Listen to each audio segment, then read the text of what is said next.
Hai, assalamualaikum warahmatullahi wabarakatuh. Semangat pagi teman-teman.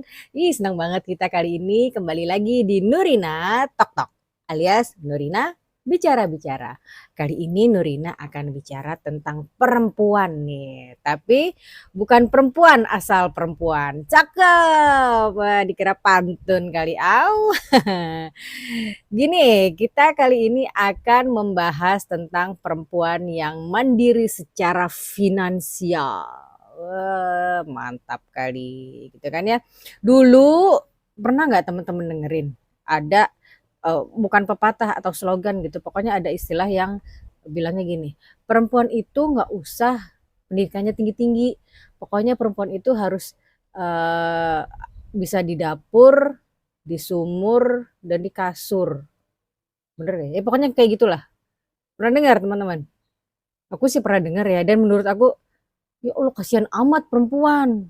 Di dapur pasti masak gitu ya, di sumur ngapain nyuci lah kurang lebih gitu kan. Terus di kasur, itu apa namanya berhubungan dengan kehidupan keluarga gitu kan.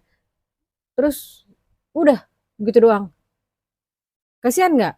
Kalau aku sih kasihan ya. Terus ngapain perempuan gitu loh? Nggak bisa apa namanya, nggak bisa beradaptasi dengan lingkungan, nggak bisa beraktualisasi, ya kan, nggak bisa mengaktualisasikan dirinya terhadap situasi yang ada di sekelilingnya. Jadi cuma di rumah aja, di dapur, di sumur, di kasur, dapur, sumur, aduh, kok kasihan banget ya gitu ya. Padahal kan Allah menciptakan manusia itu laki-laki dan perempuan ya nggak begitu gitu kan ya, dengan kelebihannya masing-masing. Perempuan ya pasti punya kelebihan yang jauh lebih banyak daripada cuma 3 unsur tadi gitu kan ya. Jadi kalau menurut saya seorang perempuan itu ya memang harus bisa beraktualisasi diri gitu. Beraktualisasi dirinya tuh maksudnya ya dia mau ngapa-ngapain juga bisa gitu, nggak cuma 3 itu tadi gitu kan ya.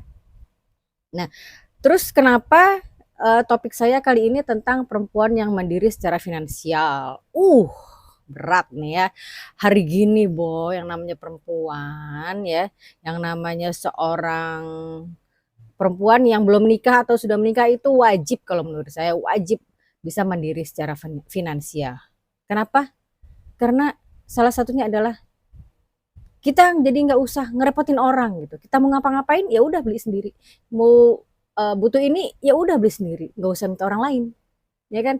Kita kita bisa menunjukkan bahwa kepada orang lain bahwa kita nih perempuan ini nih, perempuan satu ini nih, perempuan satu itu tuh, ya kan?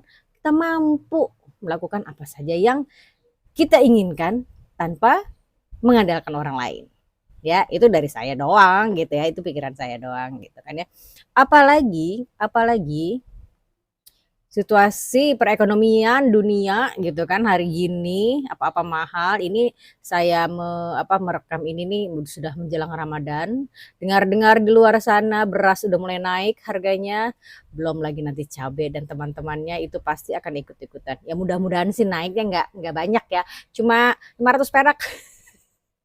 Mungkin nggak ada yang cuma 500 perak. Ya namanya juga apa namanya, berharap ya kalau mau naik boleh, tapi jangan banyak-banyak toh. Tapi sebanyak apapun kenaikan harganya, pastikan, wahai perempuan di luar sana, pastikan kamu bisa mengatasinya dengan baik karena kamu mandiri secara finansial. Gitu kan ya. Nah, gini saya bacain dulu ya. Apa sebenarnya arti mandiri secara finansial pada perempuan?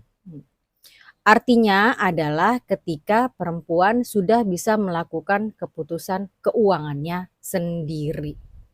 Jadi nggak ada lagi tuh bergantung pada orang lain, bergantung pada orang tua, bergantung pada suami gitu ya. Kita kan perempuan juga punya ini kan, dianugerahkan oleh Allah Subhanahu wa taala otak yang bisa berpikir kan. Ya, pergunakan otakmu untuk mencari uang supaya kamu bisa mandiri secara finansial. Ya kan? Supaya kamu bisa melakukan keputusan keuanganmu sendiri. Ya. Nah, terus kenapa sih perempuan itu harus mandiri secara finansial? nih, yang pertama yang tadi saya sudah sebutkan berkali-kali adalah kita tidak mengandalkan orang lain. Ya, alasan pertama perempuan mandiri secara finansial adalah supaya kamu tidak mengandalkan orang lain. Dengan memiliki keuangan mandiri secara finansial, dengan memiliki kemampuan mandiri secara finansial, kamu bisa mengandalkan diri sendiri ya dalam keadaan apapun. Dalam jangka panjang, hal ini pun akan mempermudah kamu untuk melangkah menuju tujuan keuangan dan rencana kehidupan lainnya. Ya. Misalnya nih, contoh soal saya dari sebelum menikah, saya tuh orang yang nggak bisa diem, bukan nggak bisa diem, nggak enak aja gitu kalau diem. Gimana sih? Jadi waktu itu saya kuliah, ya kan, lulus kuliah, apa namanya, saya iseng-iseng daftar kuliah lagi, ternyata diterima, jadi saya kuliah lagi, gitu kan ya. Udah setahun saya kuliah di sana, lulus, alhamdulillah. Terus udah saya di rumah aja gitu sambil nunggu peluang-peluang kerja yang datang ke saya gitu. Itu tahu nggak teman-teman yang namanya diem di rumah itu, aduh menyiksa banget gitu, menyiksa jiwa raga. Bangun tidur, sholat, tidur lagi. Ya kan, habis bukan tidur lagi sih, goler-goleran aja, rebah-rebahan aja gitu di kasur, nonton TV. Dulu kan belum ada handphone ya, handphone belum belum bisa jadi apa namanya alat hiburan buat kita gitu kan. Aku cuma bisanya adalah lihat koran. Koran zaman dulu. Teman-teman di sini nonton koran nggak? Surat kabar. Jadi saya liatin itu kolom lowongan pekerjaan zaman dulu. Saya catetin satu-satu, saya apply semua, saya kirimin apa namanya resume saya, CV saya waktu itu. Ya udah kerjanya begitu doang malam. Ya kan? Baca koran berapa lama sih? Paling lama setengah jam. Itu juga udah enak baca koran satu setengah jam gitu kan. Terus udah gitu nonton TV, terus makan, terus gogoleran lagi, rebahan lagi. Aduh, rasanya tuh nggak betah gitu. Besoknya begitu lagi sampai malam. Saya sampai, aduh ya Allah, saya pengen kerja, gimana caranya? Saya pengen punya duit, gitu kan? Nggak enak gitu rasanya. Apa namanya bekerja. Saya waktu itu sebagai wanita yang sudah dewasa, sudah punya kemampuan, otak saya sudah punya bekal dari pendidikan saya, tapi saya tidak bisa mengaplikasikan kemampuan saya gitu. Itu tuh aduh ya Allah gimana caranya saya mau kerja, saya mau punya duit gitu. Nggak usah mikir beli ini itu deh. Nggak usah mikir beli-beli gituan dulu gitu loh. Mikir aja saya mau kerja, saya mau mengaktualisasikan diri saya dulu gitu. Itu aja belum bisa gitu. Itu rasanya aduh gemes gitu kan. Nah, akhirnya alhamdulillah saya singkat cerita saya dapat pekerjaan tuh. Nah, mulai tuh kan dapat gaji. Dulu gaji saya masih tus tus tus bunyinya, belum ada jut jut jut gitu kan, tapi udah mulai nempel lah sama jut, tapi belum nyampe. Gitu kan. Nah, itu mulai tuh enak tuh. Hari-hari saya tuh lumayan enak gitu. Hari-hari saya dipenuhi dengan kesibukan kantor gitu kan. Yang tadinya nih ya teman-teman kalau punya duit sendiri nih. Yang tadinya saya mau belanja baju gitu, beli-beli baju lucu-lucu gitu. Zaman dulu kan nggak ada ITC gitu ya, jadi kita harus ke mall. Yeay tahu sendiri kan harga baju di mall lucu-lucu gitu kan ya. Terus saya pernah nih ke mall yang biasa saya ngajak ibu saya pergi sendiri dong, cie. Terus udah gitu lihat baju bagus nih cie. Dicobain muat nih, ya udah bungkus, ya beli lagi. Itu namanya indah sekali teman-teman. Kita belanja untuk keperluan kita sendiri, pakai duit kita sendiri itu luar biasa indahnya. Jadi ibu saya tuh cuma nongkrongin aja gitu. Udah mau itu ya udah beli, ya udah terserah kalau kamu punya duitnya. Oh udah ambil aja. Tinggal gitu-gitu aja. Jadi saya enggak tidak merepotkan orang tua saya lagi, tidak mengandalkan orang tua saya lagi. Dan itu rasanya luar biasa teman-teman. Ya mudah-mudahan teman-teman semua yang belum pernah merasakan itu atau sudah pernah merasakan itu, kembali merasakan itu berkali-kali ya. Apa namanya, ingat-ingat feelingnya, rasanya. Aduh indah sekali, alhamdulillah. Nah terus alasan kedua yang menyebabkan kamu harus menjadi seorang perempuan mandiri adalah sudah kamu harus sudah memiliki rencana jangka panjang untuk diri sendiri. Ya, selain mampu mengandalkan diri sendiri, kamu juga jadi memiliki rencana jangka panjang yang tentunya visible untuk kamu raih. Ya, jadi kamu udah mulai ini nih, otaknya tuh udah mulai agak apa namanya, agak berkembang sedikit. Wah, aku udah punya duit, berarti bulan depan saya mau kayak tadi, saya mau beli baju di mall, bukan di ITC, bukan di Tanah Abang, bukan di mana-mana, gitu kan. Saya mau pilih sendiri bajunya, saya mau bayar sendiri bajunya, gitu ya. Ya terus itu jangka panjang tuh. Terus kemungkinan kalau misalnya teman-teman misalnya butuh motor gitu, wah berarti saya dengan motor harga sekian, berarti saya harus nabung sekian bulan, nanti di bulan kesekian saya mau beli motor cash ya, tidak nyicil ya, karena kamu sudah punya duit, kamu sudah punya penghasilan. Jadi kamu punya planning sendiri. Harga motor misalnya 10 juta misalnya, berarti dengan gaji aku segini, dengan dengan tabunganku yang udah ada, berarti ya 4-5 bulan lagi aku bisa nih beli motor cash. Nah, gitu ya. Itu tuh harus ditanamkan dalam pikiran gitu ya. Saya mau beli apa-apa sendiri dengan cash. Ya, nggak usah nyicil-nyicil, repot. Ya, rempong. Bayar tiap bulannya malesin kalau nyicil. Ya, harus punya mindset, oke, saya harus bisa beli cash gitu. Ya. Itu harus bener-bener di-planningin.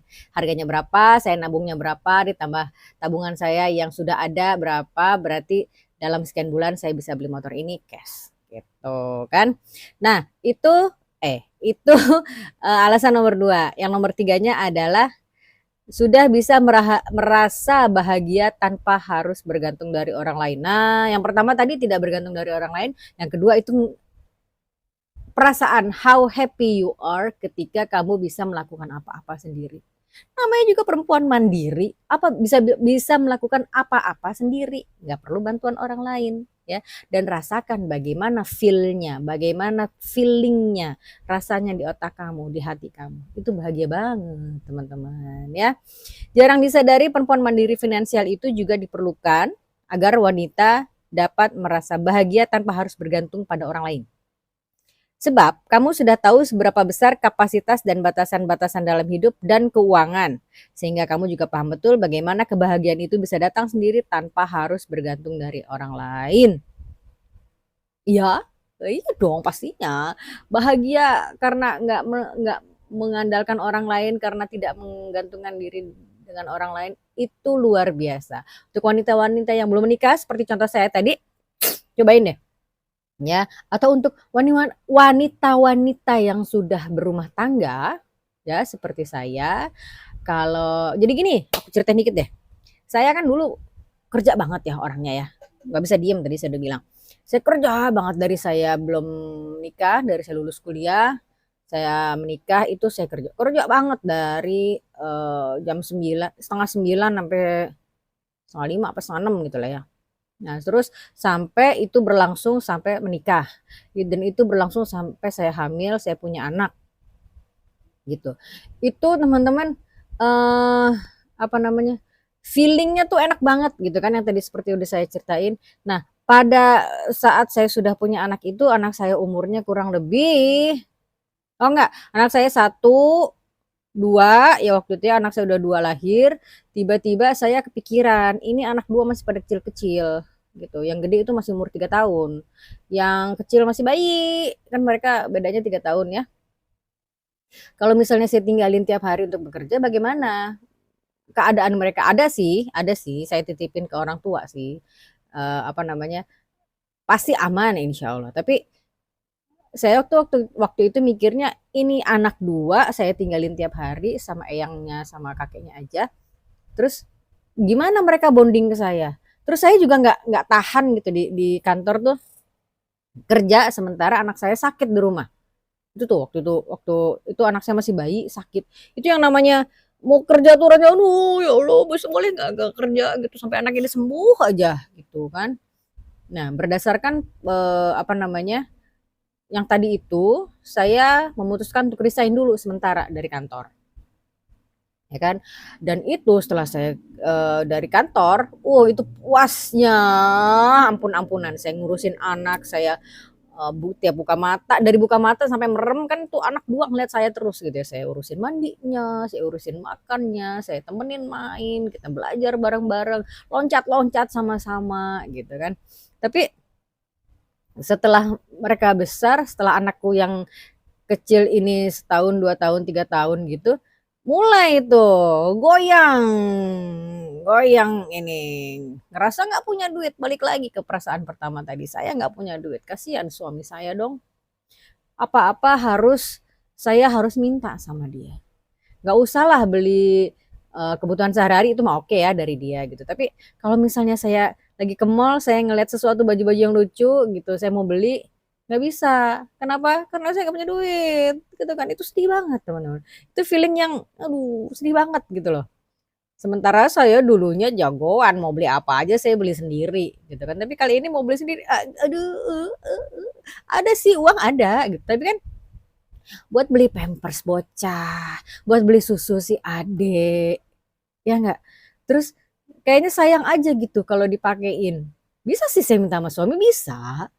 Tapi mm, nggak enak hati gitu loh. Apa-apa minta. Sedangkan itu untuk kemauan, untuk kebutuhan saya sendiri. Bukan kebutuhan juga ya, kemauan saya, kepinginan saya sendiri, beli baju segala macam kan itu kepinginan saya sendiri. Gitu. Nah, mulai dari situ saya mulai tuh usaha-usaha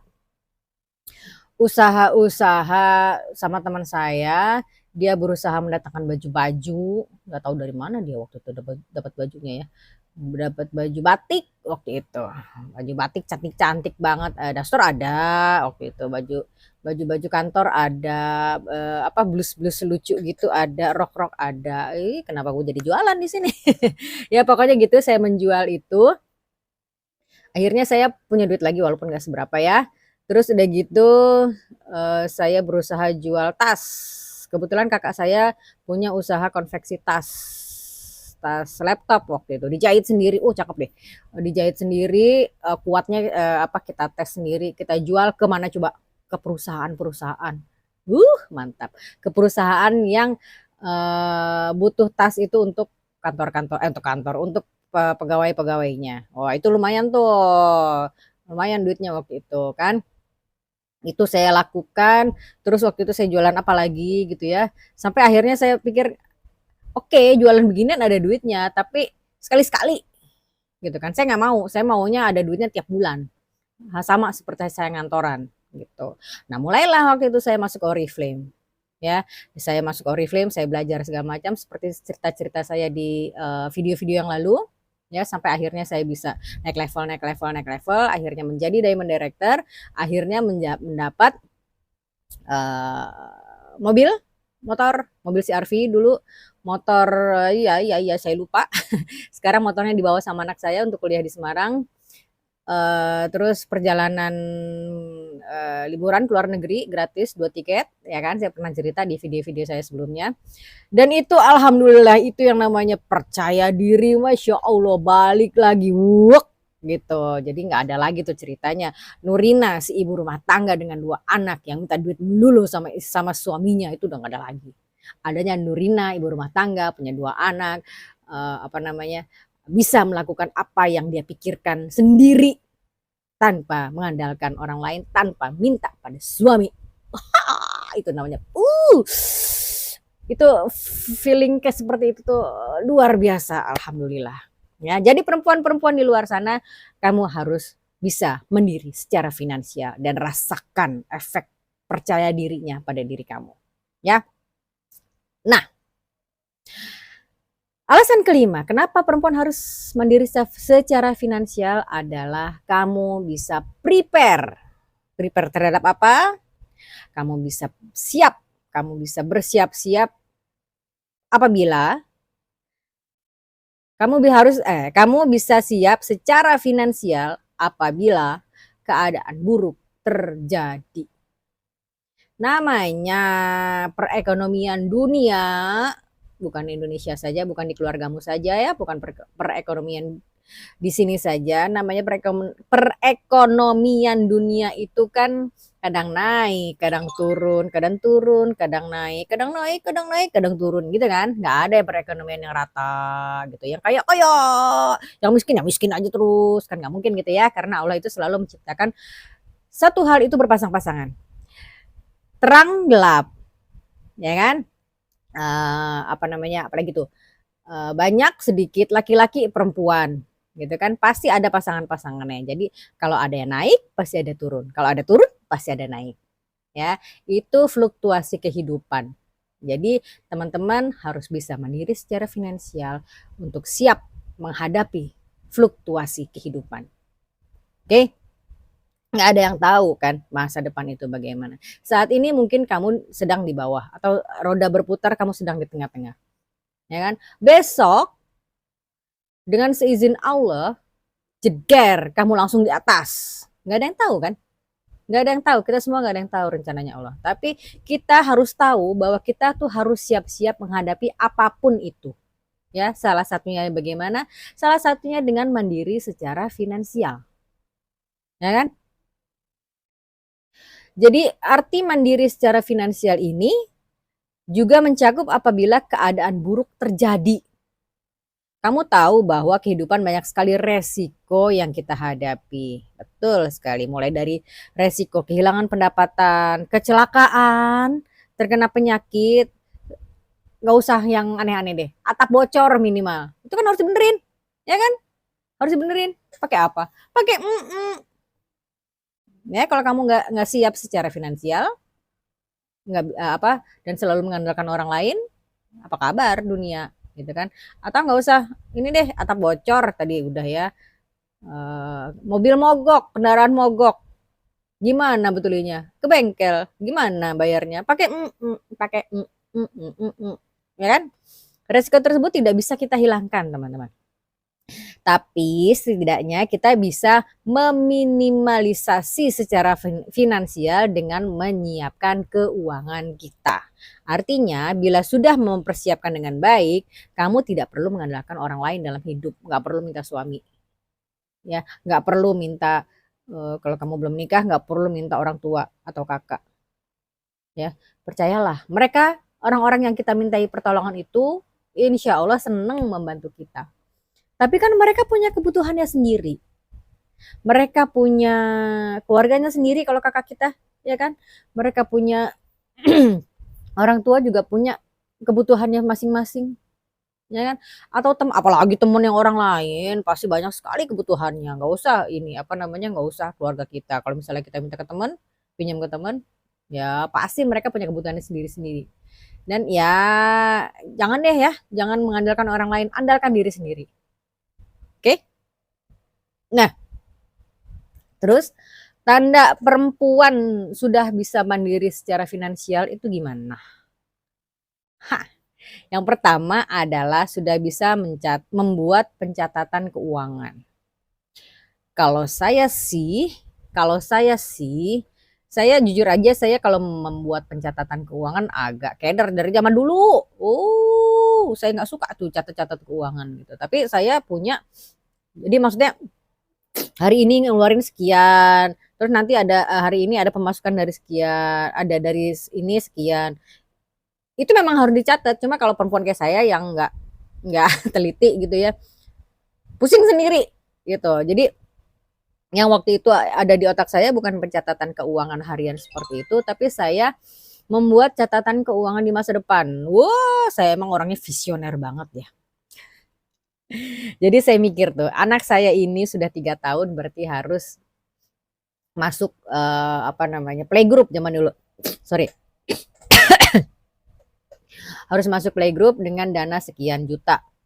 Terus udah gitu harus ada SPP kan sekian ratus ribu zaman dulu ya. Terus apa namanya adiknya lahir.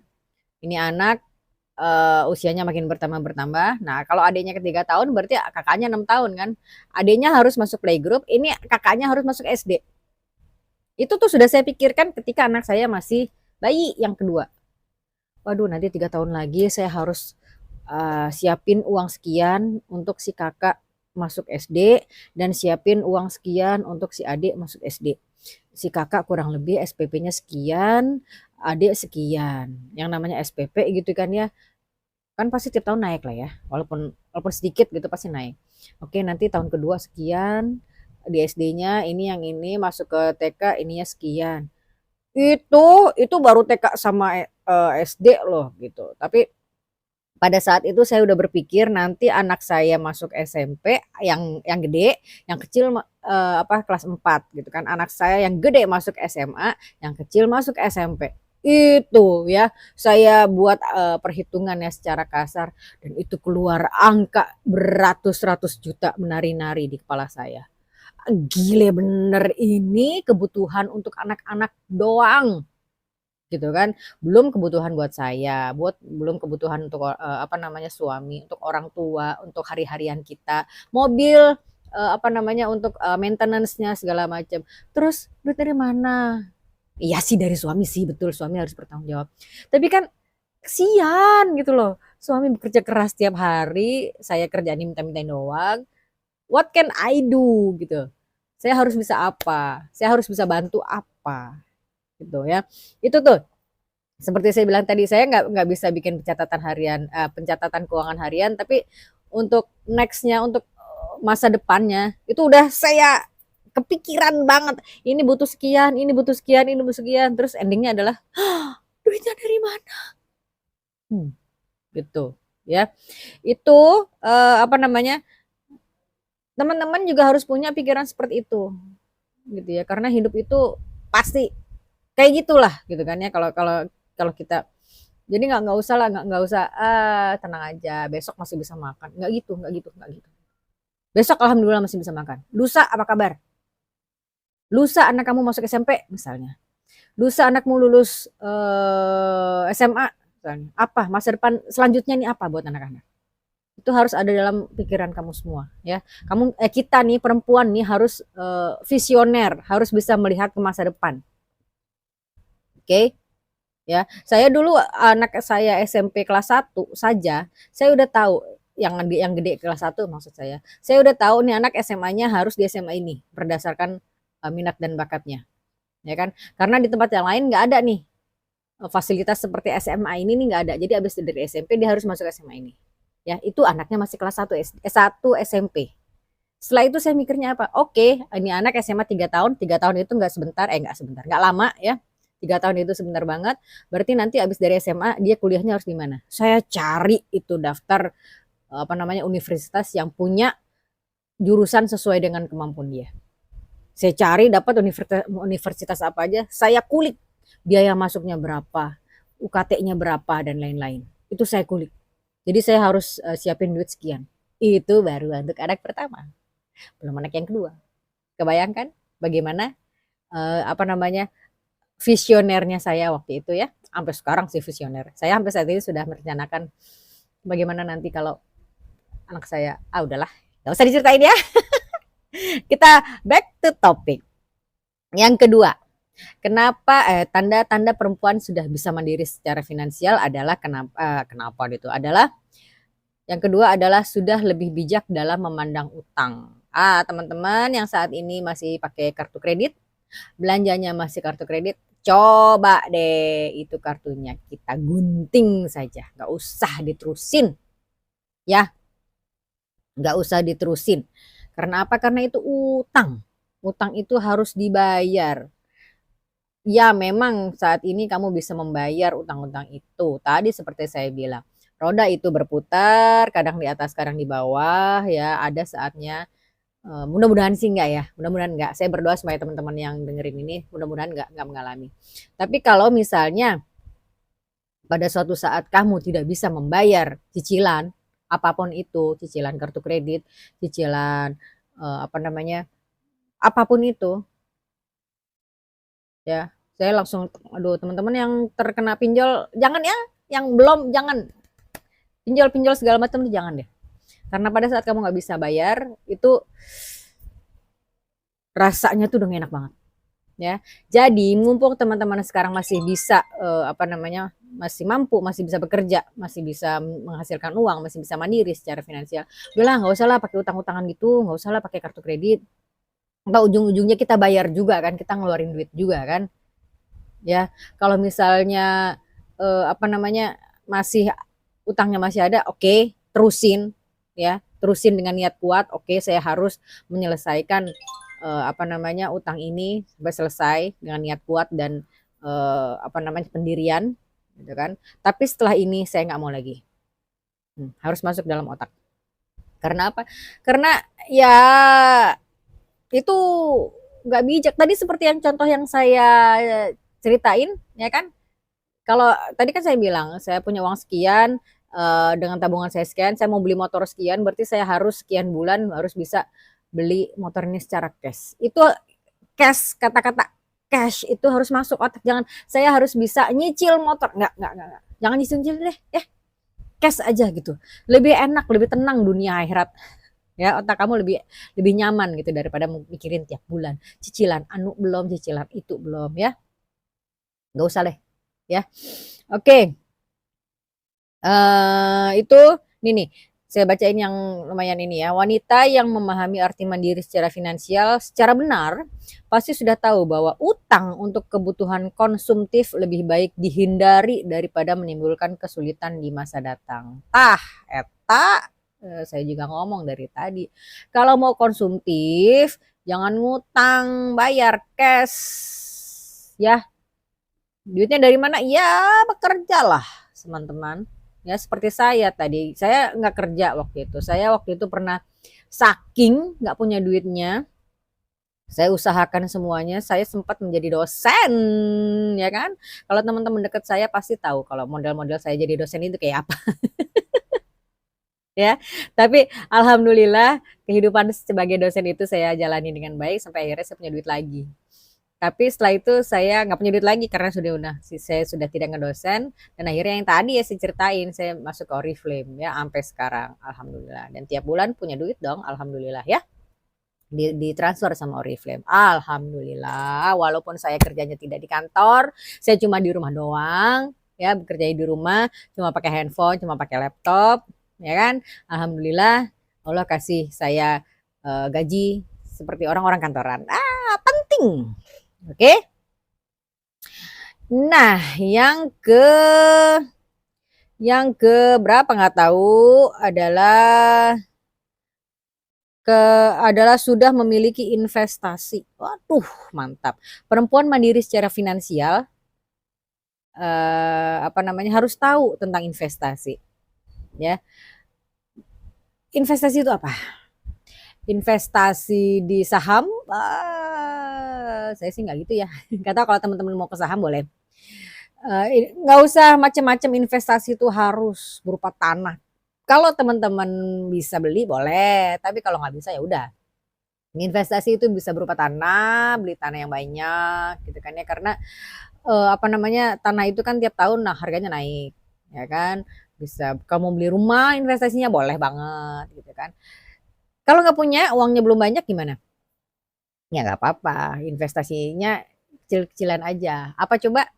Beli emas aja ya gak usah ini 1 gram 2 gram gitu kan ya kecil-kecilan dulu lah ya namanya kan dimana-mana sedikit-sedikit akhirnya lama-lama menjadi bukit ya kan nggak kalau belum bisa beli emas 1 kilogram langsung ya nggak masalah beli aja 1 gram 1 gram 1 gram gitu kan nanti kan dikumpulin insya Allah akan jadi 1 kilogram juga kan emas kita ya kan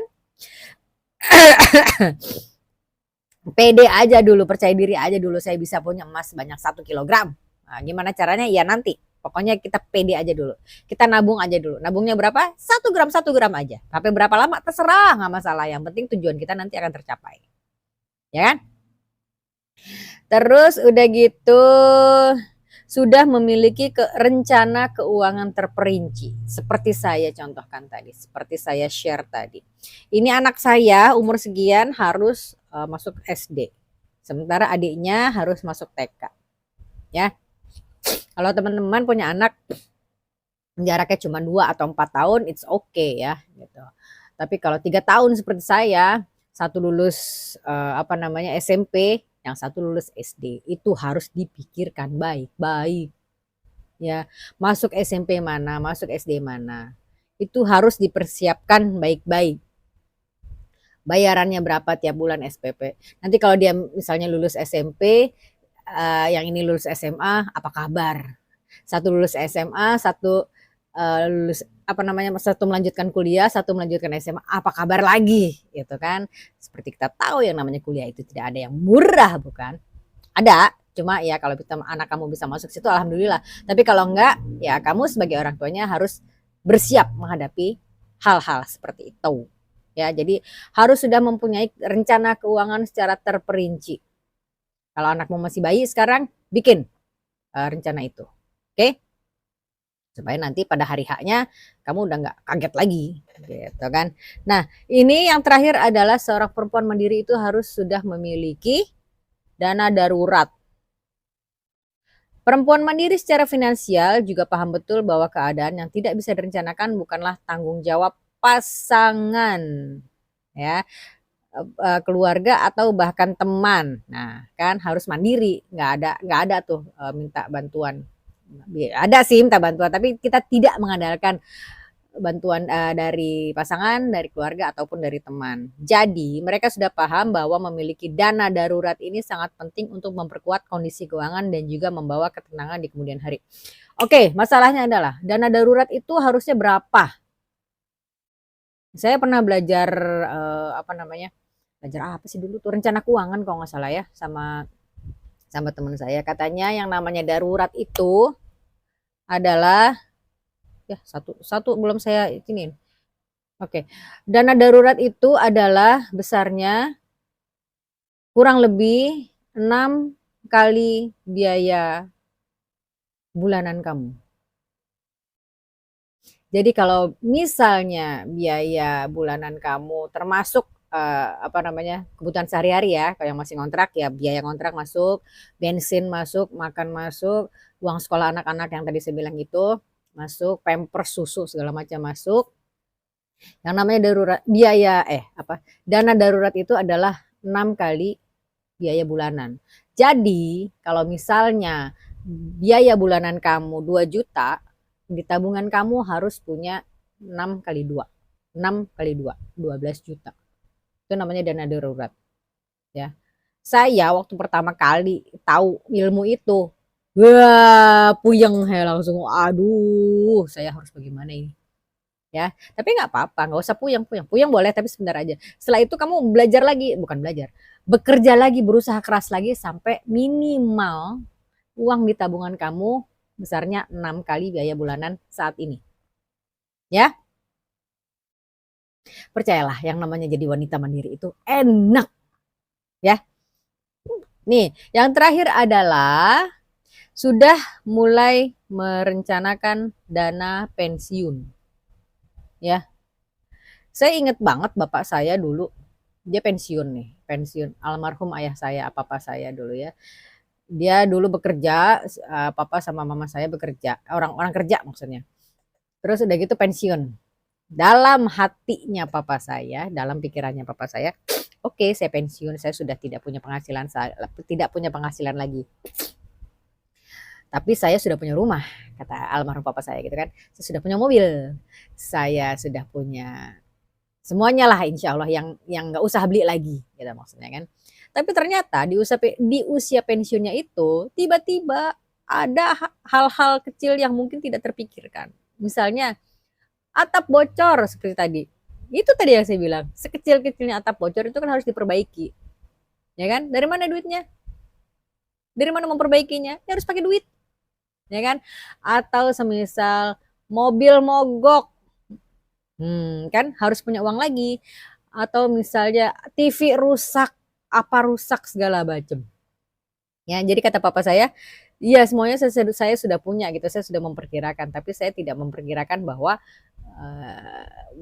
hal-hal itu tuh bisa rusak gitu ya. Jadi penting banget sudah punya dana pensiun. Nah, yang kayak gitu untungnya alhamdulillah papa saya punya tuh dana pensiun. Jadi kalau yang rusak-rusak segala macam alhamdulillah bisa benar lagi dengan baik, ya. Nah itu sebenarnya pikiran-pikiran kayak gitu ternyata ya diturunkan dari orang tua saya. Nah, kalau teman-teman belum punya mindset yang seperti saya omongin tadi, ya omongan saya ini dicatat ya. Kita harus punya ini, punya itu segala macam untuk menjadi seorang wanita mandiri. Nanti insya Allah teman-teman bisa melakukan itu semua, bisa bekerja keras. Saya doakan ya teman-teman punya penghasilan bulanan yang tetap, yang besar dan tetap gitu ya, supaya teman-teman bisa mandiri secara finansial. Karena nih satu lagi, memang tugas menafkahi keluarga itu adalah tugas suami, ya kan? Untuk teman-teman yang sudah menikah atau belum menikah, tugas memberi nafkah itu adalah tugas suami. Tapi kalau seorang istri punya duit dan dia bisa beliin anaknya ini itu, dia bisa membantu suami menghidupi keluarga, membayar uang sekolah dan lain-lain, itu nilainya adalah sedekah. Jadi teman-teman mau nggak sedekah setiap hari? Dengan cara apa? Dengan cara itu membantu suami menghidupi kehidupan sehari-hari, ya. Seneng kan jadi wanita mandiri itu, seneng banget kan ya. Udahlah dapat feelingnya enak ya. Nanti tiap hari malaikat catat, wah si Anu ikut membantu suaminya. Artinya ini sudah bersedekah. Insya Allah enak banget, indah sekali insya Allah ya. Baiklah. Ya catatan saya sudah habis.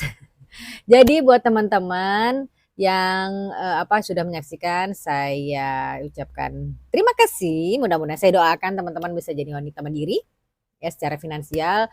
Kalau teman-teman ada kepikiran, Mbak, tolong bahas ini dong, silakan tulis di kolom komen. Insya Allah saya akan melakukan riset dan akan upload semuanya untuk ke teman-teman semua. Ya, terima kasih sudah menyaksikan Nurina Tok Tok. Sampai jumpa di video Nurina berikutnya. Minggu depan tayang tiap Senin. Jangan lupa Nurina Tok Tok tayang tiap Senin pagi insya Allah. Jam berapa? Jam 5:30 pagi saya udah upload cepet gitu. Ya. Oke, terima kasih sudah menyaksikan Nurina Tok Tok. Sampai jumpa lagi. Assalamualaikum warahmatullahi wabarakatuh. Thank you for watching Nurina Tok Tok.